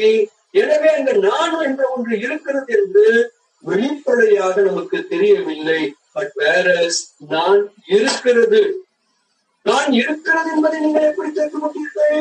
காலையில் நான் இட்லி சாப்பிட்டேனா என்பதை எப்படி நான் தெரிந்து கொண்டேன்? அதுபோல இந்த டீப் ஸ்லீப் வெளியில வந்தவங்க நான் சொல்றேனே, சுகமா தூங்குனேன், நல்லா தூங்குனேன், அடிச்சு போட்ட மாதிரி தூங்குனேன், கட்ட மாறி கடந்தேன், இப்படி so many ways you are expressing yourself that. அப்போ please understand, இந்த டீப் ஸ்லீப் இந்த ஸ்டேட் ரொம்ப ரொம்ப ரொம்ப ரொம்ப முக்கியமான ஸ்டேட். அங்க மனம் கூட இல்லை. ஏன் உங்களால அதை புரிஞ்சுக்க முடியலங்கிறதுனா இவ்வளவு விளக்கம் இருக்கும். ஓகே, புரியலன்னா இப்படி நம்ம நினைச்சு பார்க்கலாமா? இப்போ நம்ம கார் இருக்குல்ல, காரோட நைட் போயிட்டு இருக்கோம். நைட் போயிட்டு இருக்கும்போது காரோட ஹெட்லைட் வந்து பளிச்சுன்னு தெரியணும்னு வச்சுங்க, அங்க என்ன இருக்கணும் தெரியுமா? அந்த ஒளிய வேற ஏதோ ஒண்ணு தடுக்கணும். அந்த ஒளிய வேற எதுவுமே தடுக்கலன்னா அந்த ஒளி இருக்குங்கிறது நமக்கு தெரியாது. இப்போ இது வந்து நீங்க பாத்தீங்கன்னா சேட்டலைட்ல இருந்து இந்த படம் எடுக்கலாம் அனுப்புவாங்க. அப்ப பாத்தீங்கன்னா இந்த அட்மாஸ்பியர்னு ஒண்ணு வரும்பொழுதுதான் there is something to block the light, sunlight. But whereas அதை தாண்டி போயிட்டீங்கன்னா nothing is there to block it. And hence அந்த ஏரியால லைட் எப்படி இருக்கும்? பிளாக்கா இருக்கும். பிளாக்கா இருக்கும். Why? Because there is nothing to stop it. There is nothing to block it. அதனால it won't be felt. But whereas when it enters the atmosphere, atmosphere வந்துருச்சுன்னா அங்க காத்து, தூசு, இன்னும் என்னமோ மாசு எல்லாம் இருக்கிறதுனால it is being blocked. Then we can see the light. இப்போ ஜன்னல் வழியா சூரிய ஒளி உள்ள வருதுன்னு வச்சுங்களேன், அதுல நிறைய அந்த சின்ன சின்ன சின்ன சின்ன அந்த தூசுகள் எல்லாம் இருக்கும். அதெல்லாம் இருக்கிறதுனாலதான் அந்த லைட்டை அவங்களால பார்க்க முடியும். இப்போ நீங்க வந்து நைட் டயத்துல கார்ல போறீங்க, அட்மாஸ்பியர் வந்து ரொம்ப கிளியரா இருக்கு. நீங்க இன்ஃபேக்ட் ஒரு மலை உச்சிக்கு போறீங்கன்னு வச்சுக்கோமே, அங்க வந்து ஒரு மூன்லெஸ் நைட்டு, அங்க வந்து சுத்தமா ரொம்ப தூய்மையா இருக்கு. அப்படிலாம் இருந்ததுன்னா அங்க உங்களால அந்த லைட்டை பார்க்க முடியுமா? அங்க உங்களால அந்த லைட்டை பார்க்க முடியாது. அது போல இங்க இந்த நான் என்ற உணர்வு தன்னை வெளிப்படுத்திக் கொள்வதற்கு அங்க பொருட்கள் எதுவும் இல்லாமல் இருப்பதால் அதால என்ன பண்ண முடியல, அதை வெளிப்படுத்திக்க முடியல அப்படிங்கிறத நம்ம புரிந்து கொள்ள வேண்டும். இப்படி இது இந்த ஆழ்ந்த தூக்கம் இப்படி ஒரு சுகத்தை கொடுக்கறதுனால தான் நான் என்ன பண்றேன், நீ எல்லாத்தையும் விட்டுட்டு தூங்க போறேன். I may be seeing an interesting movie, but whereas இப்போ எனக்கு அந்த ஆழ்ந்த உறக்கம் வேணும்னு நான் நினைச்சிட்டேன்னு வச்சுங்களேன், that is much more happier than the movie which I am seeing. So அதை கூட நான் விட்டுட்டு வந்து நல்லா ஆழ்ந்து தூங்கணும்னு நினைக்கிறேன். ஒரு குழந்தை புதுசா குழந்தை பெற்றெடுத்திருக்கிற ஒரு தாய் இந்த குழந்தையோட கொஞ்சிக்கிட்டே தான் இருப்பாங்க. ஆனா அவங்களுக்கும் அந்த ஃப்ரெஷ்னஸ் வேணும் இல்லையா? அதனால அந்த குழந்தையோட கொஞ்சம் அந்த சுகத்தை கூட கொஞ்சம் விட்டு கொடுத்துட்டு அவங்க அந்த ஆழ்ந்த உறக்கத்துக்கு போகணும்னு நினைக்கிறாங்க. இந்த ஆழ்ந்த உறக்கம் மிக அற்புதமான சுகமாக இருப்பதால் தான் அந்த ஆழ்ந்த உறக்க இன்பத்தை பெறுவதற்கு மற்ற இன்பங்களை கூட நாம் தியாகம் செய்கிறோம். இதைத்தான் அப்படியே நீங்க சினிமால பாக்கலாம். தலைகீழ என்ன பண்ணுவாங்கன்னா டார்ச்சர் செய்யணும்னு வச்சுக்கோங்க. ஒருத்தரை என்ன பண்ணுவாங்க, எப்படியாவது அவனை விழிச்சுட்டே இருக்க வைப்பாங்க, அவனை தூங்க விடாம பண்ணுவாங்க. அவனை தூங்க விடாம பண்ணா என்ன அர்த்தம்னா it's a very big torture for an individual. So this we have to understand. இப்போ இது ஒரு முக்கியமான விஷயத்துல நிறுத்தி இருக்கிறோம். இந்த கனவு நிலை என்ன, ஆழ்ந்த உறக்க நிலை என்ன, இந்த ஆழ்ந்த உறக்க நிலையினுடைய ஆய்வு முடியல. We have discussed so many things. இந்த ஆய்வினுடைய முடிவு என்ன, இதன் மூலமாக நம்ம என்ன தெரிஞ்சுக்கிறோம் அப்படிங்கிறத பத்தி இன்னமும் நம்ம கொஞ்சம் டீப்பா அனலைஸ் பண்ண வேண்டியிருக்கு. இப்போ ஒரு விஷயம் உங்களுக்கு புரிஞ்சிருக்கும்னு நினைக்கிறேன். Ignorance is bliss. இப்போ ஓரளவு உங்களுக்கு புரிஞ்சிருக்கும்னு நினைக்கிறேன். Ignorance is bliss. Blissனா it is not an ordinary joy.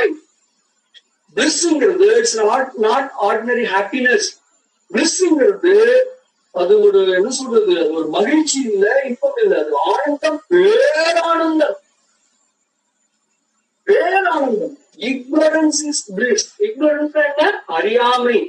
அறியாமை பேரானந்தம். எப்போ? when you have this deep sleep. deep sleepல அறியாமை தவிர வேறு ஒன்றும் இல்லை. எனவே அறியாமை எனக்கு அது பேரானந்தமாய் இருக்கிறது என்ற ஒரு வழக்கு இங்கே வந்தது. இந்த இடத்துல நீங்க கொஞ்சம் யோசிச்சு பார்த்தீங்கன்னா இதை நாம் ஏன் ஆனந்தமய கோஷம் என்று சொல்கிறோம் என்பதும் இப்போது உங்களுக்கு புரிந்திருக்கும். காசல் பாடி, காரண சரீரம், இந்த காரண சரீரத்தை தான் நாம் ஆனந்தமய கோஷம் என்று சொல்லுகிறோம். இந்த இரண்டு கருத்துக்களே அடுத்த இன்னும் கூட விரிவாக சிந்திக்கலாம் என்று கூறி இந்த வகுப்பிலே நான் யார் என்ற கேள்விக்கான பதிலை இரண்டாவது டெக்னிக், அதாவது 3 ஸ்டேட்ஸ். என்ன 3 ஸ்டேட்ஸ்? நனவு நிலை, கனவு நிலை, ஆழ்ந்த உறக்க நிலை. இந்த 3 நிலைகளை ஆராய்ந்து அதன் மூலமாக நான் யார் என்பதை கண்டுபிடிக்கலாம் என்ற முயற்சியில் இறங்கி இருக்கிறோம். அதிலே இப்பொழுது நனவு என்றால் என்ன, கனவு என்றால் என்ன, ஆழ்ந்த உறக்கம் என்றால் என்ன என்ற அந்த 3 நிலைகளை பற்றி பார்த்தோம். நனவையும் கனவையும் நாம் ஒன்றோடு ஒன்று ஒப்பீடு செய்து அதனுள் பல அதிசயத்தக்க உண்மைகளை எல்லாம் நாம் பார்த்தோம். அதுவே போல பேர் உறக்கம், இதுவரையும் நாம் கண்டறியாத சில உண்மைகளை எல்லாம் இந்த பேர் உறக்க நிலை என்றால் என்ன என்று அதனையும் நாம் சிந்தித்தோம். இன்னும் இந்த ஆய்வு முடியவில்லை. இந்த ஆய்வுடைய தொடர்ச்சி நாளை மறுநாள் நாம் காணலாம் என்று கூறி நம்ம இத்தோடு இந்த வகுப்பை நாம் நிறைவு செய்கிறோம். நாடுடைய சிவனே போற்றி, நாட்டவர்க்கும் இறைவா போற்றி. 10 minutes for QA, question answer session. After that we will formally நம்ம இந்த செஷன் நிறைவு செய்யலாம். Yes sir. Now it is open for the அடியார் பெருமக்கள் for their question answers.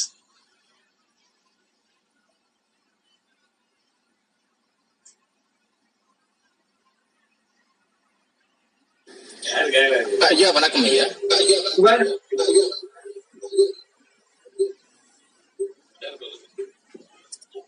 வணக்கம். சிவாயனம். வணக்கம் வணக்கம். சிவாயனம் ஐயா. சிவாயனம் ஐயா. இப்போ நம்ம பேரு உறக்கத்துல இருக்கிற நிலை வந்து நான் என்பது இல்லைன்னு சொன்னீங்க.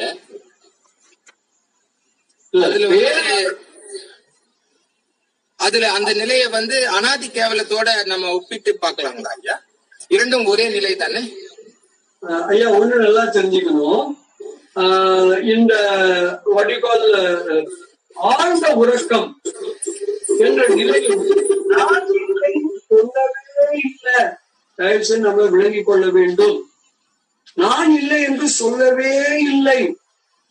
அங்கே நான் இருக்கிறது என்பதை உணர முடியவில்லை தான் சொல்லிட்டு இருக்கவே ஒழிய நான் இல்லைன்னு சொல்லவே இல்லை. இன்னும் சொல்ல போன நம்ம நான் இல்லைங்கிறத நம்ம சொல்லவே மாட்டோம். ஏன்னா நான் இல்லாம போகவே போகாது. there is no possibility at all. நான் என்பதற்கு அழிவே இல்லையே. அப்படி இருக்கும் பொழுது நான் இல்லைங்கிற நிலை எப்போ வரும்? எப்பயுமே வராது. ஒன்லி திங் இஸ், அந்த நான் இருக்கிறேங்கிறது என்னால ஏன் உணர முடியலன்னு வேணா கேள்வி கேட்கலாம். அதுக்குதான் பல விளக்கங்கள் கொடுத்துட்டு இருந்தமே ஒழிய, ஆழ்ந்த உறக்கம் என்ற நிலையில் நான் மட்டுமே இருக்கிறது. அதான் அங்க வித்தியாசம். இப்போ நனவு நிலையில் நானும் இருக்கிறேன், உலகமும் இருக்கிறது. கனவு நிலையில் நான் இருக்கிறேன், ஆனால் எனக்கு இந்த பருவுடல் இல்லை, நுண்ணுடல் இருக்கிறது.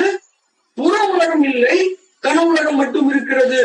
ஆனால் ஆழ்ந்த உறக்க நிலையில் நான் மட்டுமே இருக்கிறேன், உலகம் இல்லை, இந்த பருவுடல் இல்லை, மனம் என்று சொல்லப்படக்கூடிய நுண்ணுடலும் இல்லை.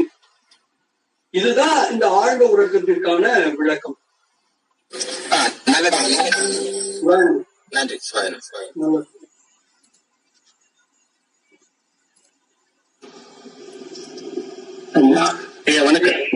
வணக்கம்.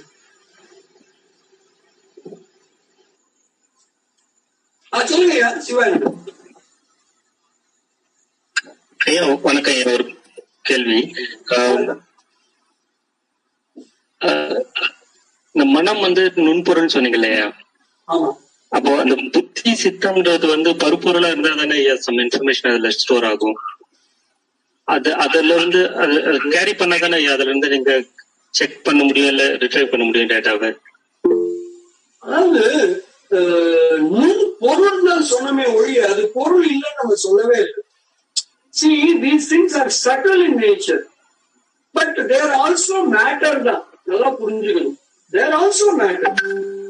மனங்கள்லாம் கூட நம்ம உணவுலேருந்து பெறப்படுவதுதான். அது நம்ம பார்க்கலாம். நீங்க அந்த மனம் பற்றின ஒரு சில வீடியோஸ் போட்டுப்போம். அதுல இந்த கொஸ்டினுக்கு ஆன்சர் பண்ணிக்கமா வரும். அதுல வீடியோஸ் அப்லோட், அதுல இந்த கேள்விக்கெல்லாம் பதில் கிடைக்கும். ஆனா ஒண்ணு நல்லா தெரிஞ்சுங்க, these things are subtle matter தான். அது மேட்டர் இல்லைன்னு நம்ம சொல்லவே இல்லை. But only thing is there are so minute, so subtle in nature.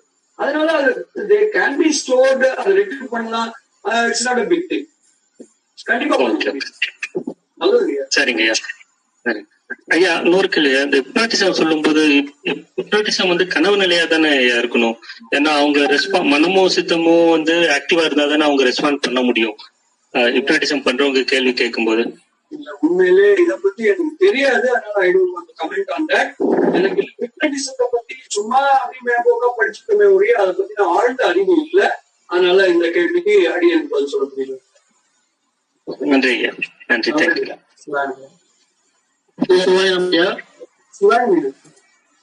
இப்ப நீங்க மூணாவது ஸ்டேஜ்ல மனம் கூட இல்ல, மாயை மட்டும்தான் இருக்குன்னு சொன்னீங்க. ஆமாங்க.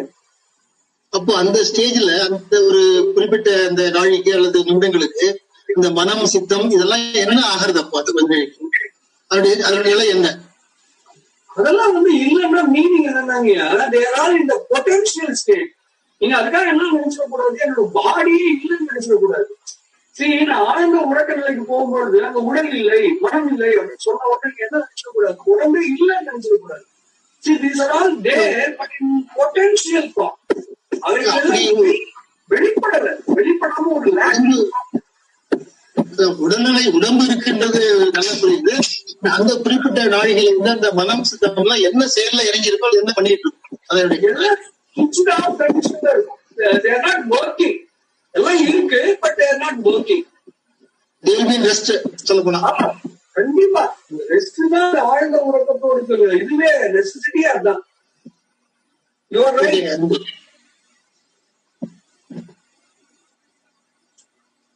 நல்லதுங்க. சிவாயனம ஐயா. சிவாயனம வணக்கம். சொல்லுங்க ஐயா. கனவு உலகத்துல கனவு காணும் போது சில பழிக்குன்னு சொல்றாங்க, சில நேரத்துல காலையில உள்ள கனவு பழிக்குங்கிறத பத்தி உங்களோட கருவியா? ஐயா, இது போன முறை கூட சொன்னோம். இதுல ஒன்னும் உண்மை இருக்கிற மாதிரி தெரியலங்க ஐயா.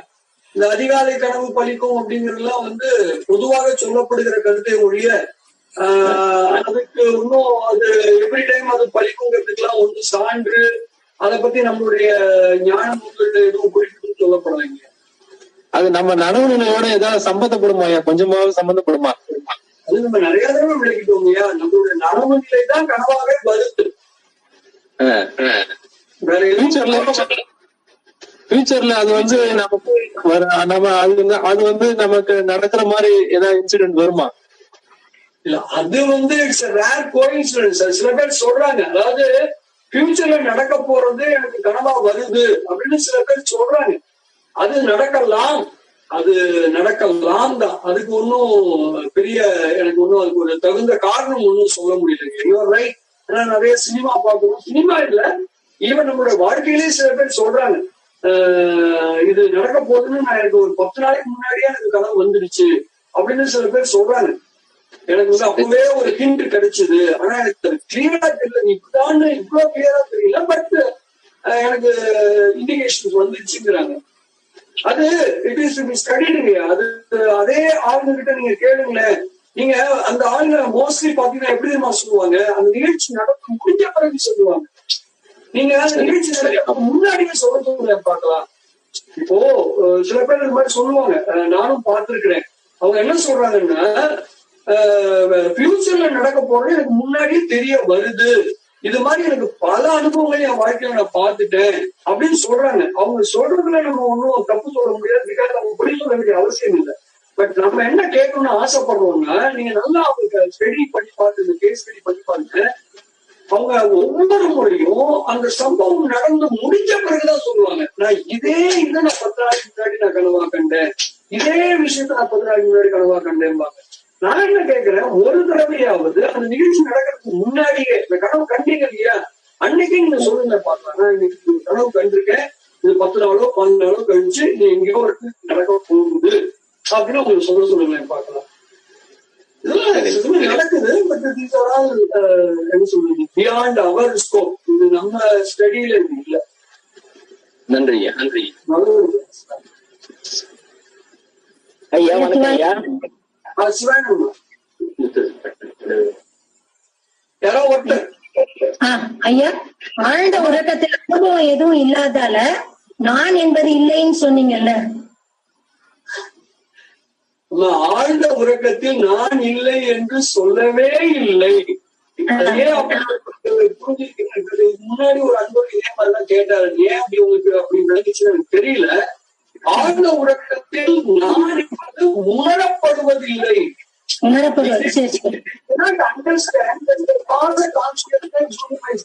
அது நம்ம தூக்கத்துல இருக்கும்போது, ஆழ்ந்த உறக்கத்துல இருக்கும்போது அந்த கான்சியஸ்னஸ் இருக்குங்கிற உணர்வு அப்ப கிடையாது, தூங்கி விழிச்ச பிறகு வருது. ஆழ்ந்த உறக்கத்துல நான் இருக்கு, நான் இருக்கே இருக்கு, எதுவுமே இல்லைங்கிறத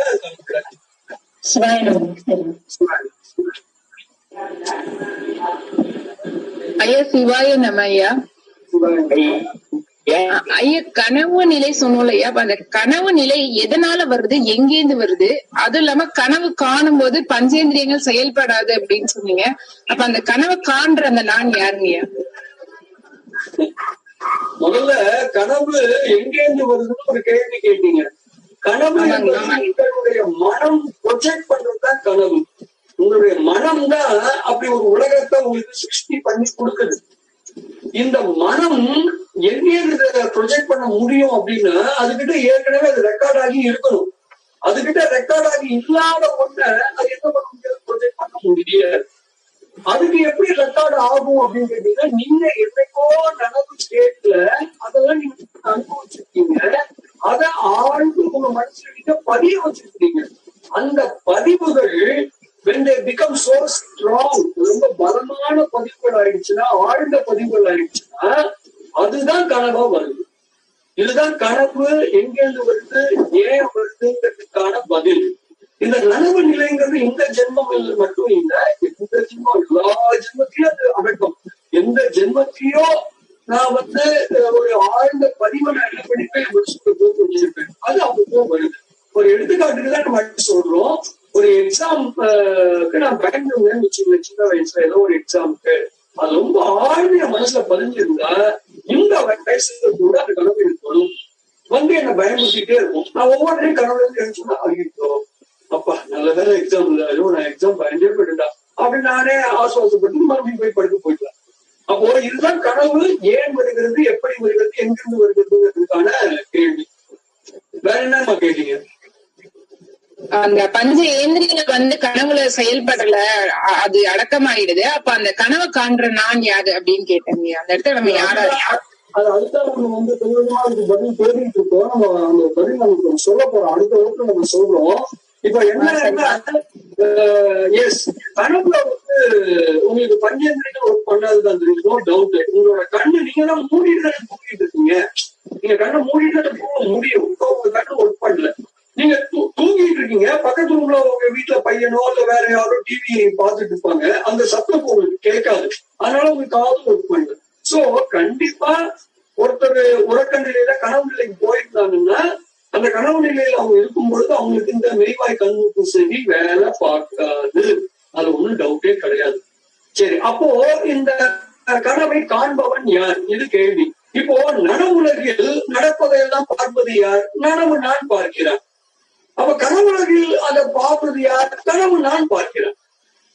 ஆழ்ந்த உறக்கத்தில் இருக்கிறேன் என்பதை யார் அனுபவிக்கிறார்? ஆழ்ந்த உறக்கத்தில் இருக்கிற நான் அதை அனுபவிக்கிறேன். அப்ப 3 நான் இருக்கானா? இதை பத்தி தான் நம்ம அடுத்த வகுப்புல பார்க்க போறோம். அடுத்த வகுப்புல இதை கொஞ்சம் டிஸ்கஸ் பண்ணோம்னா நமக்கே தெரிஞ்சிடும் உண்மையிலே யார் கனவு காண்றா. சரிங்க, நன்றிங்க. ஒரு ஸ்டெப் நம்ம போக வேண்டியிருக்கு, அந்த ஸ்டெப் அடுத்த வகுப்புல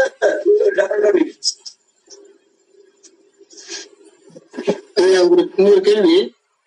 அதனாலதான் அதாவது இந்த கேள்வி வந்து இப்படி ஒரு கேள்வியா அப்படின்னு நீங்க நினைக்கிறது கூட வாய்ப்பு இருக்கு. இருந்தாலும் நான் கேட்கிறேன். கனவு நான், நினைவு நான், 2 நான் இருக்குன்னு சொன்னீங்க. ஆழ்ந்த உறக்கம் அப்படின்னு நல்ல விவரமா எடுத்து சொன்னீங்க. சிலர் வந்து ஆழ்ந்த உறக்கத்திலேயே வந்து சமயத்துல ஆழ்ந்த உறக்கத்திலேயே காலம் பண்ணிடுறாங்க. பார்த்தா நல்லா உரையிட்டே இருந்தாரு, திடீர்னு இப்படி ஆயிட்டாருன்னு சொல்றாங்க. என்னுடைய டவுட் என்னன்னாக்க, இந்த ஆழ்ந்த உறக்கத்துக்கும் கனவு நானுக்கும் நினைவு நானுக்கும் இந்த இயற்கை எழுதுவதற்கும் ஏதாவது சம்பந்தம் இருக்கா? இது இயற்கை உபாதைகள் தான் அதுக்கு காரணமா? உங்களோட கேள்வி வந்து ஒருவர் இறந்து போகிறார், ஆழ்ந்த தூக்கத்தில் இருக்கும் போதே இறந்து விடுகிறார்.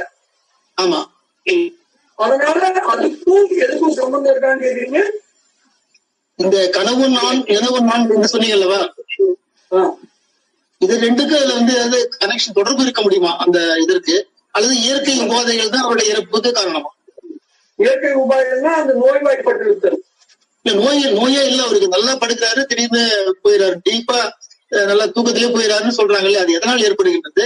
இந்த இதற்கு அதற்கு சம்பந்தம் இருக்கிறதுக்கு வாய்ப்பு இருக்கின்றதா? இந்த டீப் உறக்கம் சொல்லுகின்ற கனவு நான், நினைவு நான், 2 நான் புரியுது இல்லையா அங்க உறக்கத்துல? இதன் அடிப்படையில் ஏதாவது அதற்கு வாய்ப்பு இருக்கிறதா? சரி, ஒன்னொன்னா பதில் சொல்லலாம். நம்பர் 1, முதல்ல 2 நாள் இல்ல 3 நாள் இருக்கு, நல்லா தெரிஞ்சுக்கணும். நனவு நாள் இருக்கிற மாதிரியே கனவு நாள் இருக்கு, கனவு நாள் இருக்கிற மாதிரியே ஆழ்ந்த உறக்க நாள் ஒண்ணு இருக்கு ஆகணும். ஓகே, அப்ப 3 நாள் இருக்கு. உண்மையே 3 நாள் இருக்காங்கிறத நம்ம அடுத்த வகுப்புல டிஸ்கஸ் பண்ணி கண்டுபிடிச்சிடலாம்.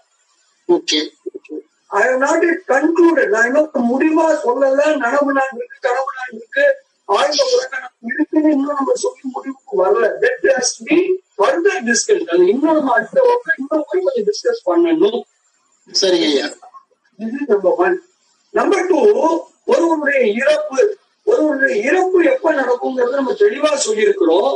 ஒருவருடைய பிராரத்த கர்மம் முடிவு பெற்று விட்டால் hereafter there is nothing to enjoy. இப்ப வேற ஒண்ணும் அந்த பிராரத்த வினைய கழிக்க வேண்டியதுக்கு அங்க ஒன்றும் பிராரத்தம் இல்ல, பாக்கி இல்லைன்னா one's life has to end. ஒருத்தரோட வாழ்க்கை நிறைவுக்கு வந்தாக வேண்டும். இதுதான் பேசிக் கான்செப்ட் ஆஃப் இறப்பு. இறப்புங்கிறதுக்கு விஷயமே இவ்வளவுதாங்க. ஒருத்தர் எப்ப இறந்து போவார்னா, அவரு பிறக்கும் போது கையில எடுத்துட்டு வந்தாரு பாருங்க, எல்லாத்தையும் கழிச்சுட்டாருன்னா வெரி நெக்ஸ்ட் அந்த சேம் மொமெண்ட் அவர் இறந்தே ஆகணும். No other way. இது இறப்புக்கான ஏன் இறப்பு. அடுத்தது, இந்த இறப்பு எப்படி நடக்கணும் அப்படிங்கிறது ஒவ்வொருவரும், இது ஒரு பிராரத்தம், ஒவ்வொருத்தரும் கருவுக்குள்ள வரும் பொழுதே இது தீர்மானிக்கப்பட்டு விடுகிறது. வினைக்கொள்கையில நம்ம டீப்பா அதை பத்தி பேசியிருக்கிறோம். நம்ம அம்மாவோட கருவுக்குள்ள வரும் பொழுதே நாம எப்படி சாக போறோங்கிறது தீர்மானிக்கப்பட்டு விட்டது. அதனால நான் எந்த ஜென்மத்தையும் நல்லது பண்ணிட்டேங்கிறதுனால என்னுடைய இறப்பும் நல்ல விதமான யாருக்கும் எந்த தொந்தரவும் இல்லாம ஆழ்ந்த உறக்கத்தையே அப்படியே போய் சேர்ந்துடும். இதுக்கு இன்ஃபேக்ட் நம்மகிட்ட ஒரு 10 வாயுக்கள் இருக்கு. அதுல ஒரு முக்கியமான வாயு இதுக்கு அந்த ரோல் தேவைப்படுது.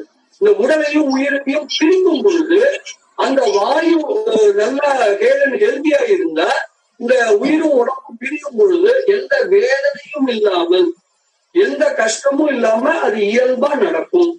அந்த வாயுவை நீங்க ஹெல்த்தியா வச்சுக்கணும்னு வச்சுங்களேன். ஃபார் எக்ஸாம்பிள் பிராணன் நம்மளோட அந்த மூச்சு விடுறோம் இல்லையா, இந்த மூச்சை நம்ம நல்லா வச்சுக்கிட்டா உடம்பு ஹெல்த்தியா இருக்கு. அதுக்கு என்ன பண்றோம், இந்த மூச்சுக்கு நம்ம பயிற்சி கொடுக்குறோம், அப்பப்போ மூச்சு பயிற்சி பண்றோம். இதெல்லாம் பண்றதுனால என்ன ஆகுதுன்னா பிராணன் நல்லா இருக்கு. பிராணன் நல்லா இருந்தா இது ஜெனரல் கான்செப்ட். அது மாதிரி அந்த வாயு நல்லா ஒர்க் பண்ணணும்னு வச்சுங்களேன். அதுக்கு நீங்க என்ன பண்ணி ஆகணும், ஏதாவது ஒரு மந்திரத்தை நீங்க ரிப்பீட்டடா சொல்லிட்டே இருக்கணுமா. இந்த சிவாய நம சிவாய மந்திரத்தோட முக்கியமான ரோல் என்ன தெரியுமா, இந்த வாயுவை அது நல்ல நிலையில வச்சிருக்கும். So that when the life comes to an end, இந்த உடலும் உயிரும் பிரியும் பொழுது நம்ம வேதனைப்படாமல் பிரிவோம். அந்த வேதனையா வைக்கிறதுக்கு இந்த மந்திரங்கள் துணை செய்கின்றன அப்படிங்கிறது நம்முடைய ஞானங்களுடைய மிக அருமையான விளக்கமையா. நன்றி. நல்லது. தமிழ் இந்தியா. வணக்கம் ஐயா. வணக்கம். சிவானம இப்ப 3வது நிலையில மூளை வேலை செய்யாது. முதல் நிலை நிலவு நிலையில மூளை வேலை செய்யும். அப்ப 2வது நிலையில மூளை வேலை செய்யுமா செய்யாது கனவு நிலையில? மறுபடியும் கேளுங்க.